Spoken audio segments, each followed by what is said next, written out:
due to a loss of a family member. For those in attendance, if you wish to speak either during the public hearing or that's regarding a code amendment or the citizen comment period, please sign on the appropriate sheet in the back of chambers. Mr. Lee, would you lead us in the pledge?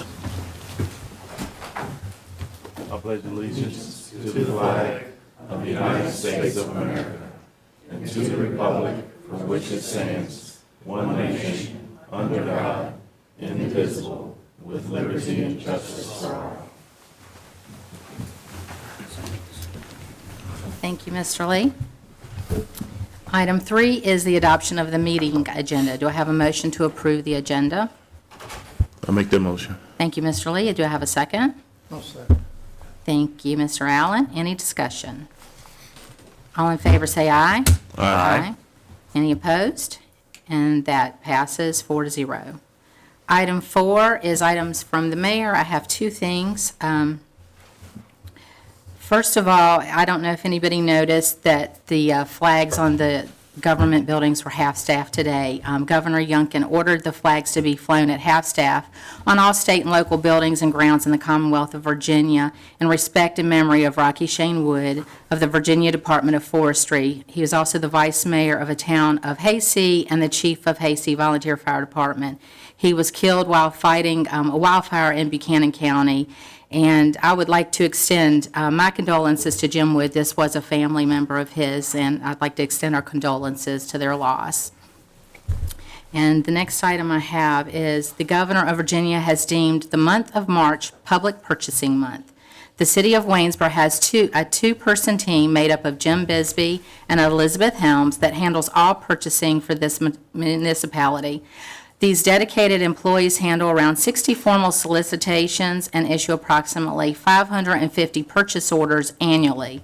They have intimate knowledge of federal, state, and local laws and guidelines. This team also handles the city's insurance function and inventory management. Jim and Elizabeth are highly dedicated civil servants, and we'd like to thank them for their service to the city. Item 5 is matters from council. Does anyone have anything? No? Okay. Item 6 is consideration of the consent agenda. Is there a motion to adopt the consent agenda? I'll make that motion. Thank you, Mr. Allen. Do I have a second? Second. Thank you, Mr. Lee. Any discussion? All in favor say aye. Aye. Aye. Any opposed? And that passes 4-0. Item 7 is to consider adopting a resolution approving the Waynesboro First Aid Crew to use contributions from the City of Waynesboro as matching funds for a Rescue Squad Assistance Grant. Mr. McCormick. Good evening, Madam Mayor, members of council. The Waynesboro First Aid Crew supplies first due services for ambulatory needs in the City of Waynesboro. They have a ambulance that's at the end of life, and annually we provide, the city being we, and that provides about $145,000 in support for that service. There's no restrictions on the monies that are sent to them for that service, and this resolution just basically serves as documentation to the grantor that they can use the money that we provide them to help match the grant of about $282,000. Okay. Does anyone have any questions regarding the resolution? No? Okay, is there a motion to adopt the resolution approving the Waynesboro First Aid Crew to use contributions from the City of Waynesboro as matching funds for a Rescue Squad Assistance Grant? I'll make that motion. Thank you, Mr. Short. Do I have a second? Second. Thank you, Mr. Allen. Any discussion? All in favor say aye. Aye. Any opposed? And that motion passes 4-0. Item 8 is to consider adopting a resolution authorizing the City of Waynesboro to apply for a Fire and Emergency Response Assistance Grant. Mr. McCormick. Thank you, Madam Mayor. The Staffing for Adequate Fire and Emergency Response Grant, which is commonly referred to as a SAFER grant, is a federally funded grant requiring no local match with the objective being to increase the number of trained frontline firefighters available in communities. The main goal of SAFER is to enhance the local fire department's ability to comply with staffing, response, and operational standards established by the National Fire Protection Association. This grant requires no local match and results in approximately $1,927,000 in federal support over the 3 years of the grant award. Currently, the City of Waynesboro staffs 9 firefighters per shift across 3 shifts, which totals 27 firefighters. Staff is requesting permission to apply for an additional 3 firefighters per shift, or a total of 9. Staff feels that 9 firefighters will make the city's operational model competitive for grant review by bringing us much closer to the current NFPA standards. A couple of things to note: this resolution only authorizes staff to apply for the grant. It does not authorize staff to sign the grant agreement. That resolution would come at a future meeting if the grant is ultimately awarded to the city of Waynesboro. Staff plans to bring a fire department update, which will include a staffing update sometime prior to the grant award. This update will include components noting current staffing and also a detailed plan on how the safer positions would be deployed and help increase compliance with NFPA standards. If council does ultimately accept the grant award, there is no obligation to maintain the staffing once the grant is awarded. However, the fire department would change their current staffing plan, and staff will likely bring recommendations in the 2025 and 2026 budget cycles, so the city will be able to fully fund the new positions by the 2026 budget cycle. Okay, thank you. Mr. McCormick, do we have any questions? Just one, as it relates to, should the grant become successful, we were successful with the grant, could we scale the request, given that we're in the midst of a budget conversation right now? Could we scale the acceptance to something lower than 9 positions? I think that part of the grant award is to get you closer to the NFPA standards. I think staff fears that if you were to scale the number of firefighters back, that it wouldn't make the grant as competitive. So I don't think they'd let you do that after the grant was awarded. And I don't know that we'd be competitive if the grant was if we did an award at 6. Any other questions? Okay. Is there a motion to adopt the resolution authorizing the city of Waynesboro to apply for the Fire and Emergency Response Assistant Grant? I'll make the motion. Okay, thank you, Mr. Lee. Do I have a second? I'll second. Any discussion? And all in favor, say aye. Aye. Aye. Any opposed? And that passes 4-0. Item 9 is to hold a public hearing and consider adopting an ordinance amending the city code as it pertains to parking fines. Mr. Wilhelm.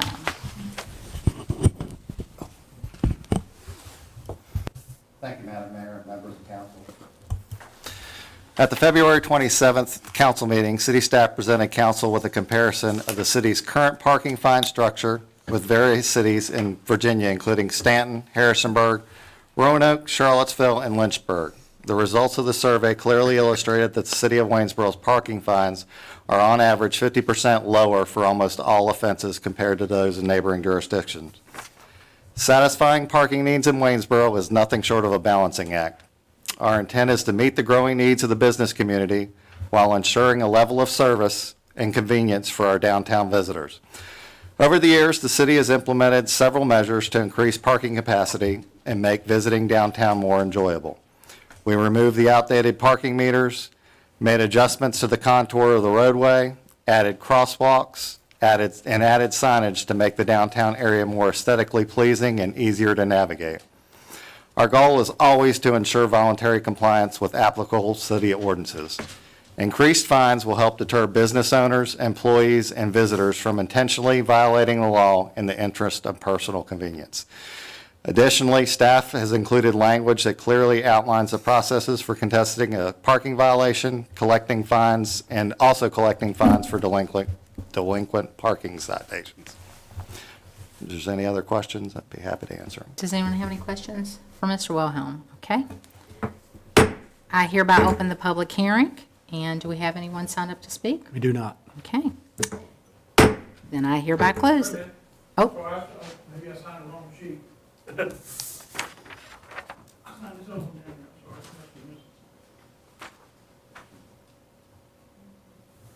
Yeah, I signed this one, I thought that was the one. okay. We'll correct that. We'll allow it, yes, We'll sir. correct that. Thank you. Please just state your name and your address for the record. My name is Phil Wittry, live at Hollins Road in Waynesboro.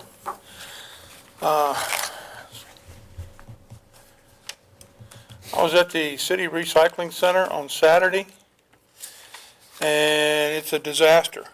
I don't know what's going on out there. I've got some pictures here I'm happy to leave with you.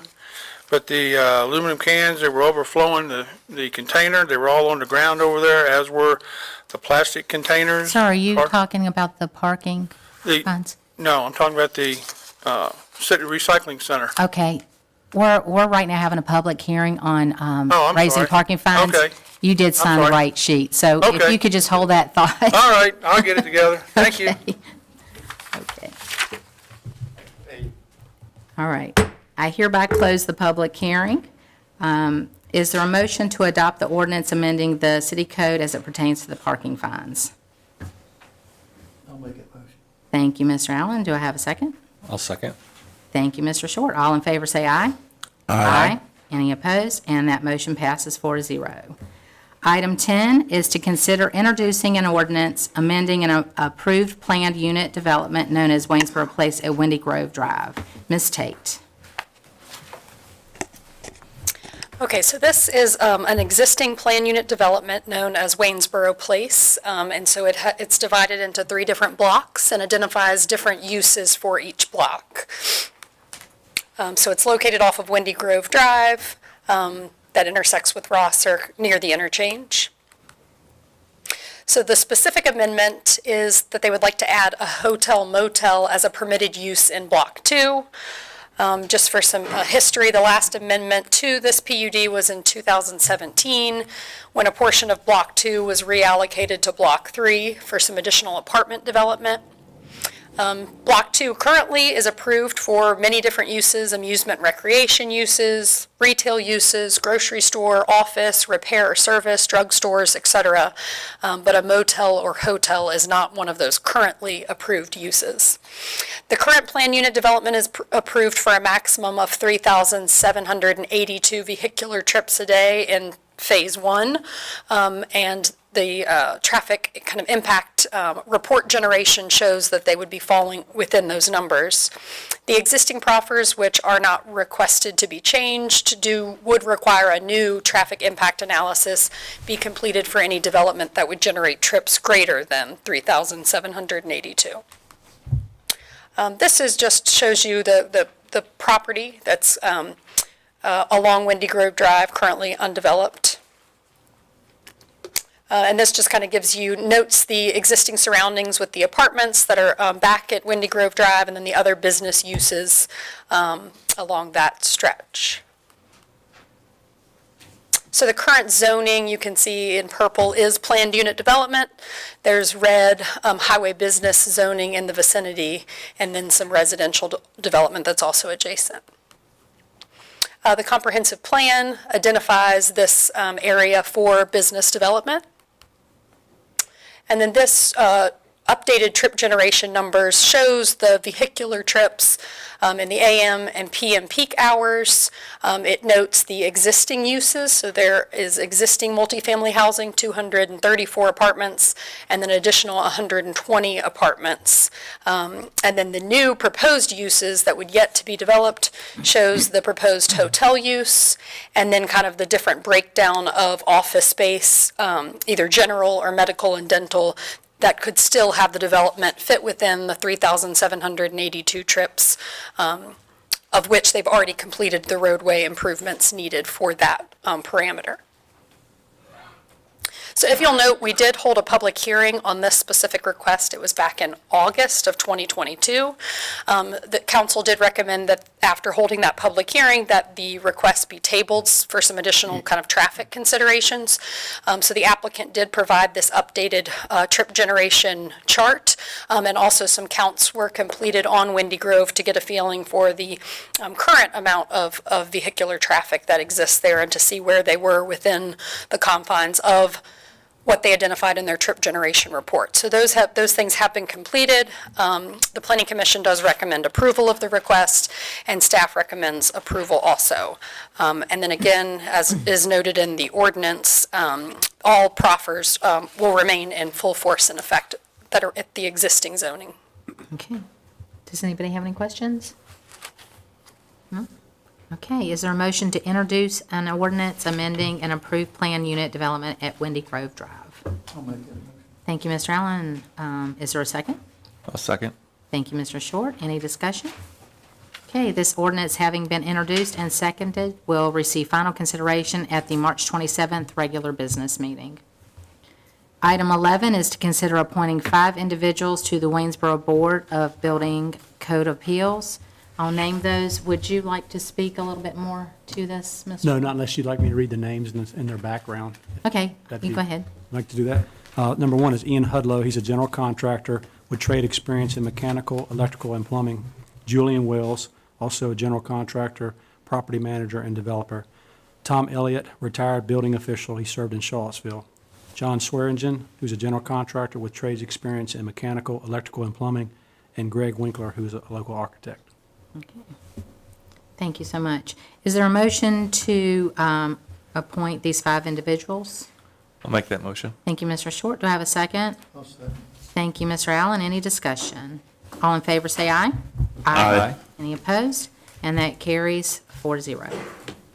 Item 12 is communication, correspondence, and calendar. Don't have anything. No? Okay. That brings us to item 13, which is citizen comment period. I would like to remind speakers to state your name and your address for the record. You'll have 4 minutes to address council. The light system serves as a timer. Once it turns yellow, you will have about 30 seconds remaining. The red light indicates your time is up. We ask that you direct your comments to me or council, and please be respectful of those who are speaking. Mr. Wood? Yes, ma'am. First speaker is Robin Hopkins.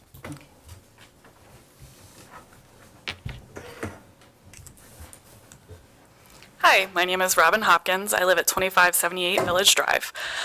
So I'd like to address some concerns about SVASC concerning the pet Annabelle that was killed in less than 72 hours of being at SVASC. Annabelle's owner wanted her friendly dog back, and there was miscommunication and unnecessary barriers that led to Annabelle being needlessly killed. Before I address the concerns about how this was mishandled, I want to first bring up inappropriate comments made at the BOS meeting. At the Augusta County BOS meeting. First, the Rottweiler that killed the little girl in Waynesboro was inappropriately brought up. That was a totally different situation, yet it was brought up as if it was a shelter dog who shouldn't have gone out into the community. Additionally, in that case, there was a trainer, i.e. someone with relevant experience to make that decision, who had told the owners multiple times that it should be euthanized prior to the deadly attack. Unfortunately, the same government official also brought up a Craigslist ad for Annabelle, the wanted pet that was killed, without knowing any of the context of that ad, and thus it came across as an attempt to put doubt in the minds of the board and the public about whether this really was a wanted dog or perhaps really a friendly dog. If this official had done the appropriate research on the ad before bringing it up, he would have known that Annabelle's owner, Jessica, had indeed posted that ad in an attempt to rehome her dog for a short period of time. However, the reason for her posting this is completely irrelevant to this situation, and is in fact what a responsible owner would do in the situation she was facing at the time, which is she thought she was going to have to move into a property that would not allow her to bring her dog. She ended up not needing to move to the property, which is why she still had that dog up until it escaped because a nearby fire spooked it. Especially for a dog's first offense, why is there even a fee for picking it up? This is an unnecessary barrier for many low-income families in our community. Requiring the fee to be paid at a different location from the shelter is absurd. Finally, why can the fee not be sent as an invoice in the mail so that the owners can be reunited with their pets ASAP, and taxpayers don't have to pay to feed and house a pet that has a home? What exactly is being done in terms of educating government employees and the public, reducing barriers to make this an easier process so that taxpayers aren't needlessly paying for someone's wanted pet to stay in the shelter for longer than necessary, making forms that people sign easily understandable even under extreme distress? These things need immediate attention to prevent such a horrible thing from happening again. Concerning the recent euthanasia of 3 other dogs, decisions about behavioral euthanasia need to be made by qualified individuals who are properly trained to assess dog behavior. These dogs supposedly had a bite history, but if that bite history started after they had been in a very stressful shelter environment, that can be attributed to the environmental stressor rather than aggression, and would likely stop once the dog decompressed in a home environment. Staff need to be trained properly on how to interact interact with stressed dogs to minimize risk of bites. It's important to understand that a job title, e.g. kennel manager or animal control officer, is not a worthy credential of making this decision or conducting staff training. Adequate training and education qualifies a person to do both. Finally, why are the taxpayers paying $3 million for a new shelter in Verona that will have the exact same capacity to house animals, regardless of the dramatic increase in space? We've been told that there will be space available to expand for more animals, but what is the criteria for doing that? SVASC is in constant crisis due to its current capacity, so what additional evidence is needed to demonstrate that the increased capacity is a must at the new location? Thank you. Thank you. Dulcie Fuqua.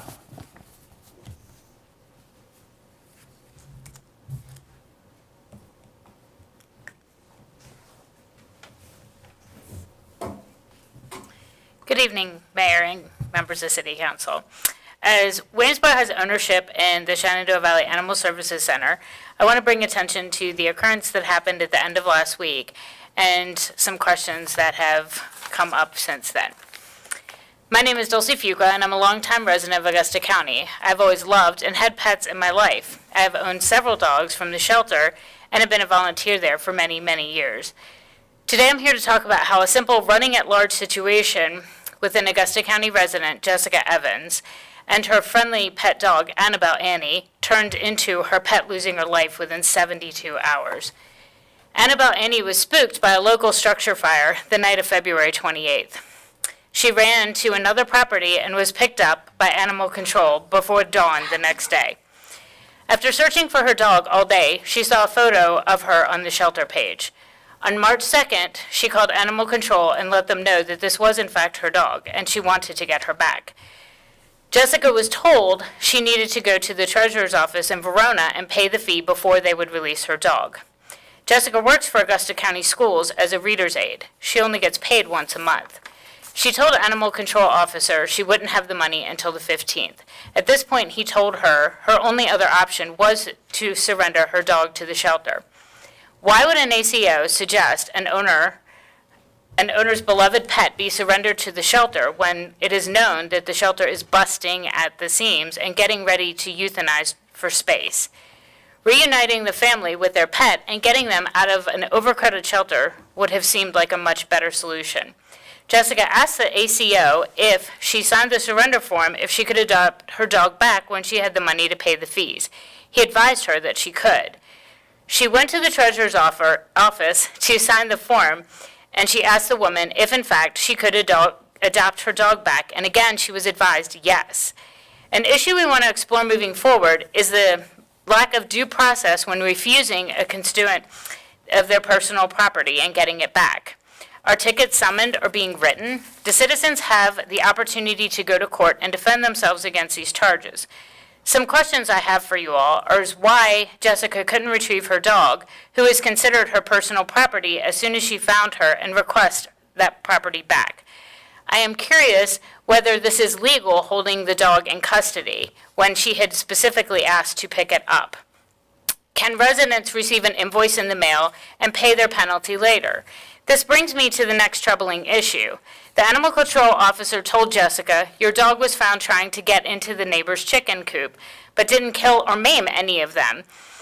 But if she would have, you would have gotten a felony, with a felony dog at large charge. Not only is this untrue, but it came across as a veiled threat to the dog owner. To sum it up, this is a case where a woman was coerced into surrendering her pet to the county by using a threat of a potential felony charge and leading her to believe she could not retrieve her personal property, Annabelle Annie, without paying the fee first. Annabelle only lived at the shelter 72 hours before she lost her life. She was a friendly dog who loved other dogs and children. She had an owner who wanted her back. This should have never happened. We hope this tragic situation will be the catalyst for changes moving forward. There is a lot of confusion about payments and how people can pay their fees and why these fees are not being collected at the shelter directly. So that is what the question the community volunteers and shelter advocates would like to know is, can these fees be cleared up so that people can get their animals back without having to drive all over? Thank you. Thank you. Paige Hearn. She is caught in traffic. Is there any way to get her moved to the end of the list? Sure. Yes. Thank you. Kristen Lane. Mayor Williams, I would like to postpone my comments in light of Jim Wood's loss. Okay, thank you. Cheryl Carey.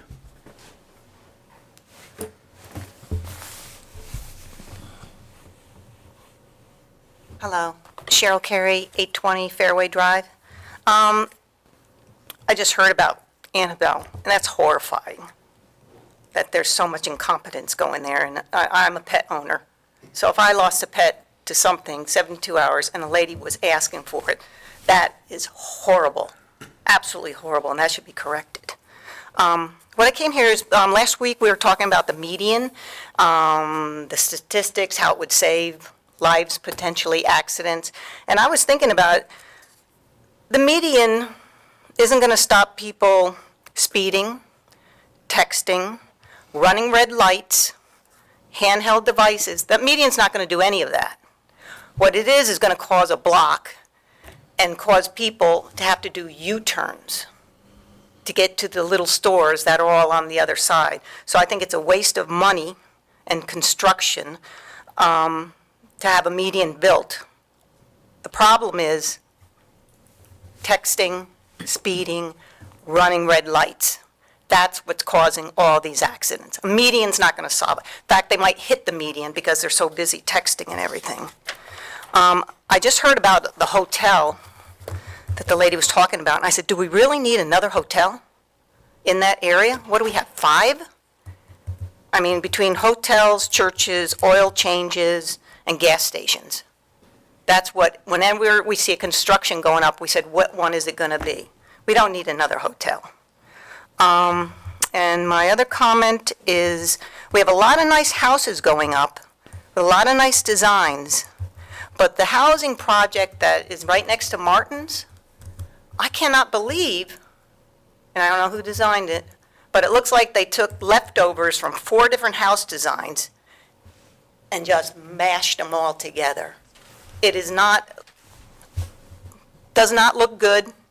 It looks like they kept adding on and making another part of a house. There's too many different things going on there. I don't know who approved that design, but someone's got to look at the designs if we don't want this Waynesboro to just look hodgepodge. Got to get some better designs, because the one over at Martin's, horrible looking. And please make sure when you are doing all these new locations, your apartment buildings, especially on Window Grove, there's not enough parking in those places. We always see, I live in that, near that area, the streets at night, they're lined with cars. And now you're going to fill all that with more construction, and no one thinks about enough parking spaces. We need parking spaces in these apartment buildings, because people just don't have 1 car or 2. They have many. Right now, there's some RVs that are there. So that's all. I just really want to please look into the animal situation and how they're handling people's pets. If someone lost a dog, got it, they don't have the money right then, let them sign a waiver. Let them sign something so they can go pick up their dog. That's horrible. Phil Klon.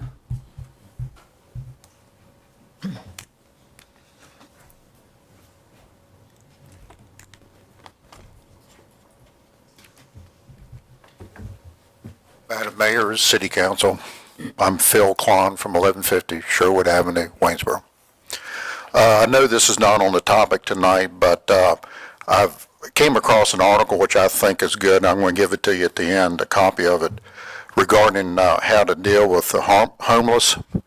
And I've got a personal interest in this because my wife and I, living on Sherwood Avenue, this is about 4, 5, 6 months ago, we discovered that, no, let me think, it was longer than that.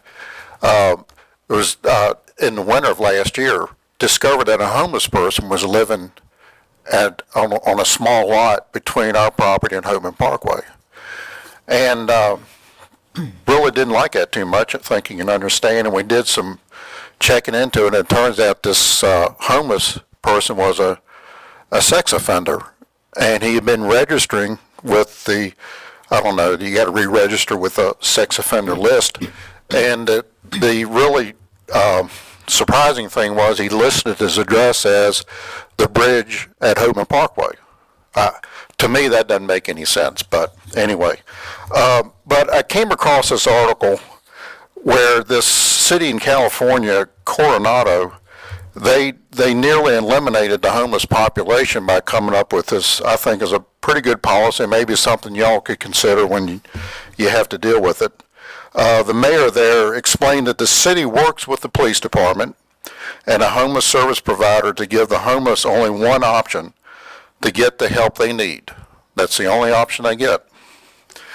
Coronado funds reasonable services to help those struggling to get back on their feet, but noted that the city also has a no-tolerance policy for violating municipal codes. They also make it very clear that they don't tolerate encampments along their sidewalks, and they don't tolerate any other code violations such as being drunk in public, urinating in public, or defecating in public. They simply just don't tolerate these basic code violations. What ends up happening is an individual either chooses to get help or they end up leaving. Makes it pretty simple. So again, this is just something for you all to consider. And if it's okay, I'd like to give you all a copy of this article.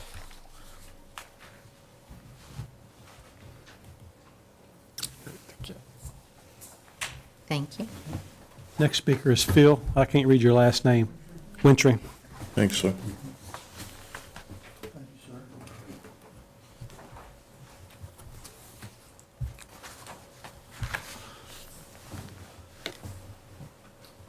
Bill Whittree, Hollins Road, Waynesboro. We'll try this again. I can share these with you to make what I have to say easier. I've got 2 copies here. Share with each other. Thank you.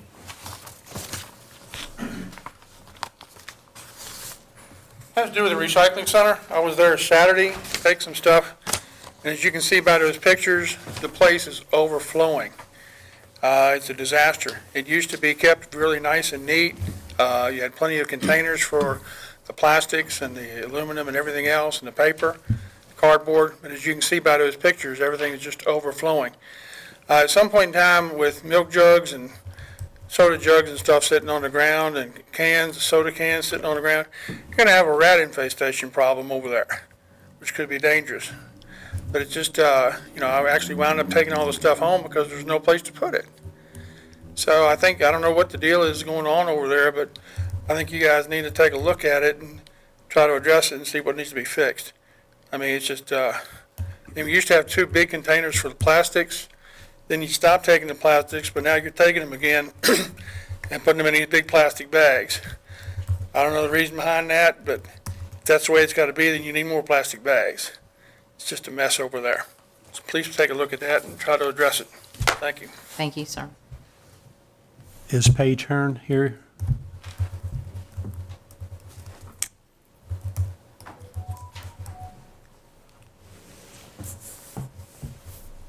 Good evening. Thank you guys for giving me a minute to get here this evening.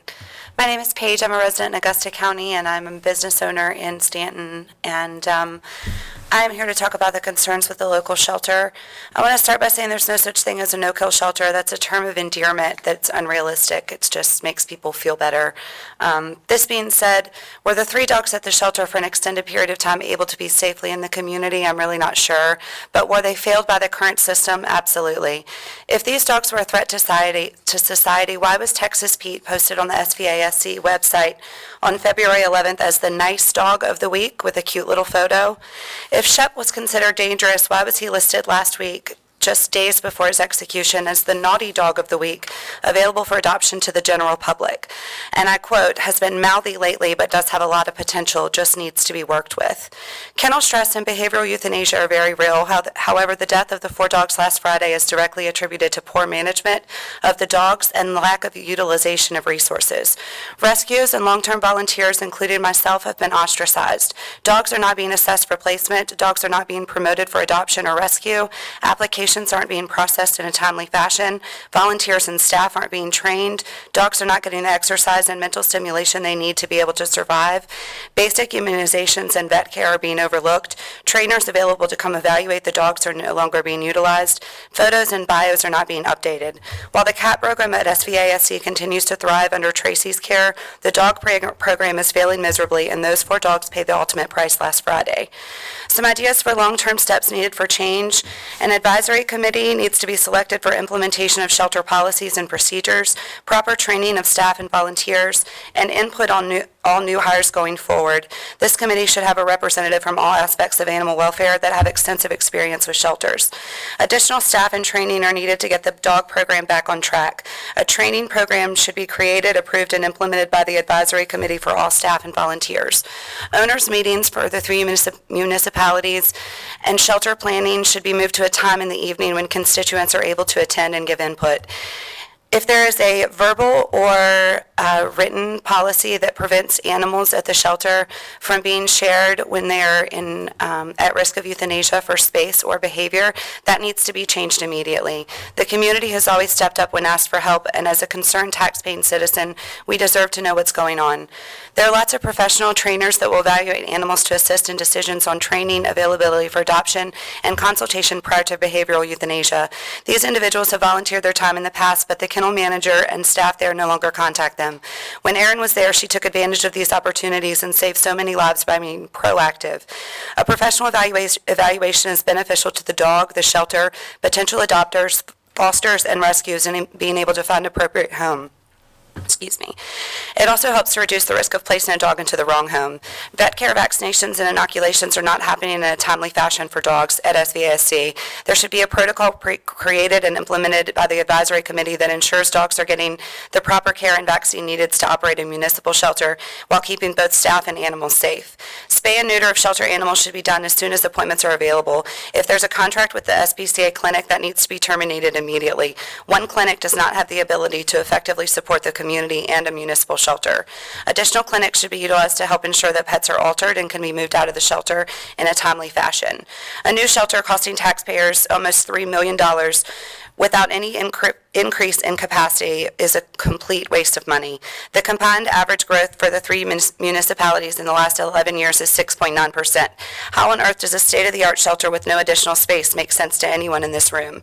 Design plans should be analyzed to ensure the facility will have more functional space. Okay, thank you for your time. Thank you. I'll follow up with an email with copy of this along with some suggestions on ways to avoid euthanasia to everybody. Call the speaker. Is that all? Okay. Item 14 is there a motion to adjourn? I'll make it motion. Thank you, Mr. Allen. Do I have a second? Second. Thank you, Mr. Short. All in favor, say aye. Aye. We are adjourned.